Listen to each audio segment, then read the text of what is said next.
berbuat zina atau mengambil hartanya seseorang dengan cara yang baik dan halal. Oknum Habib yang melakukan kekerasan seksual. Nah, maka ada Mbak Jeda Salim, ini juga merupakan saksi korban bahwasanya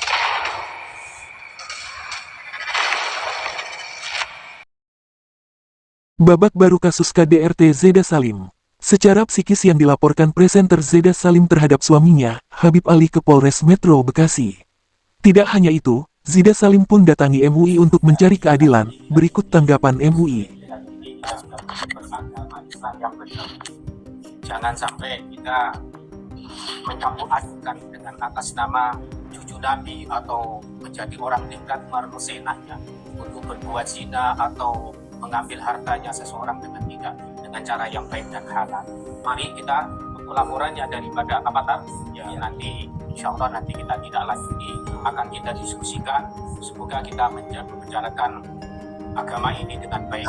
Sore hari ini MUI mendapatkan tamu rombongan dari Aliansi Pecinta Ulama Nusantara melaporkan berbagai hal, antara lain tentang perkembangan pernyataan dari oknum-oknum Mbak Alawi dalam ceramah-ceramahnya. Supaya MUI punya sikap. Saya jawab bahwa ini ranahnya komisi pengkajian. Jadi nanti yang ketuanya Pak Profesor Dr. Utang Ranui Jaya ya, dan kita dampingi sama Pak Kiai Munawir sebagai anggota komisi, nanti akan dikaji sejauh mana. Kemudian minta juga dibantu tentang kasus-kasus oknum-oknum itu untuk MUI bisa diberikan laporan. Kemudian persoalan nasab, persoalan kasus nasab itu silakanlah namanya ranah ilmu. Jadi kalau selagi itu ranahnya keilmuan, kalau MUI punya misi karena ini kumpulan para ulama cendekia, maka kajian soal keilmuan dalam bidangnya MUI mendukung. Yarfa'illahul ladzina amanu minkum walladzina utul ilma darajat. Tapi juga jangan sampai nasihatnya sambil marah-marah dan yang lainnya, supaya jaga kondusivitas. Karena ilmu itu mendapatkan kebenaran itu tidak dengan emosi, tidak dengan marah-marah. Itu yang saya sampaikan kepada beliau-beliau tamu kita pada hari ini. baik. Jadi tadi kami menyampaikan, kami sudah mengajukan atau memberikan surat petisi. Jadi menurut kami ada hal-hal yang perlu ditinjau dan diteliti oleh MUI terkait dakwah-dakwah baik yang secara umum ataupun oknum dari kalangan Habaib Alawi Masal Yaman, itu nanti migran Yaman, saya ketua PBNU yang terkait. Jadi MUI sendiri kami sudah meneliti ada 10 kriteria sesat biasanya dari MUI. Kami melihat 5 diantaranya ini masuk kepada ranahnya kelakuan ceramah-ceramah daripada para Habaib Alawi Masal Yaman.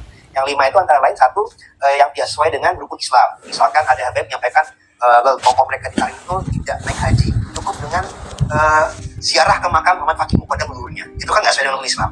Kemudian yang rukun iman, seakan-akan iman kepada Habib itu bagian daripada rukun iman, padahal kan tidak. Dan juga mereka mengkafirkan orang-orang yang tidak percaya kepada para Habaib. Nah, jadi itu yang tidak sesuai dengan rukun iman. Kemudian mengkafirkan kepada yang tidak percaya, itu masuk kriteria satu dari 3 yang takfiri. Yang keempat adalah tidak sesuai atau menyalahgunakan penafsiran ayat Al-Quran. Contohnya dalam surah Al-Ahzab ayat 33 tentang makna khusus alul bait Nabi yang disucikan sesuci-sucinya. Itu mereka peralat gunakan untuk mengklaim kepada pribumi Nusantara atau para keke untuk direndahkan, dijajah secara spiritual. Padahal secara asbabun nuzul ayat tersebut tentang alul bait yang khusus disucikan sesuci-sucinya adalah para alul kisah. Itu berdasarkan hadis riwayat Tirmizi.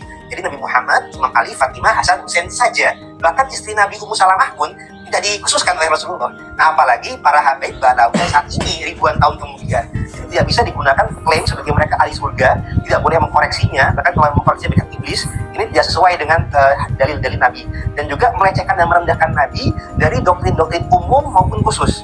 Yang umum sudah kami sampaikan ke petisi kami, yang khusus juga kezaliman-kezaliman. Bahkan di sini ada oknum Habib yang melakukan kekerasan seksual. Nah, maka ada Mbak Jeda Salim, ini juga merupakan saksi korban bahwasanya secara hukum itu ada yang dilecehkan. Ada juga di Cirebon itu menzinai istrinya sendiri, istri jamaahnya sendiri. ada yang mencabuli santri-santrinya, ada yang menikahi dia dengan cara yang benar, hanya lewat telepon, ada yang menzinahi, kemudian disuruh menggugurkan kandungan, lain sebagainya.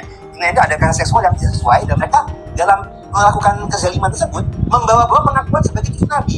Nah, sehingga itu melecehkan dan merendahkan Nabi, yang mana itu masuk kepada kritikasi MUI. Jadi kami di sini sedang jalur hukum, kami proses juga. Ada beberapa tokoh Habib yang kami sedang jalur hukum untuk kasus kekerasan seksual, ada untuk kasus ujaran kebencian, ada kasus juga fitnah pencemaran nama baik warga Wali Songo, ada provokasi juga ada. Nah, kita lagi proses jalur hukum, tapi dengan MUI kita minta keadilan juga, karena ada tokoh warga kami juga yang baru sekedar nyeleneh, tidak masuk kriteria sesat, tapi itu sudah ada tokoh-tokoh MUI yang bersuara di publik, di Iwan.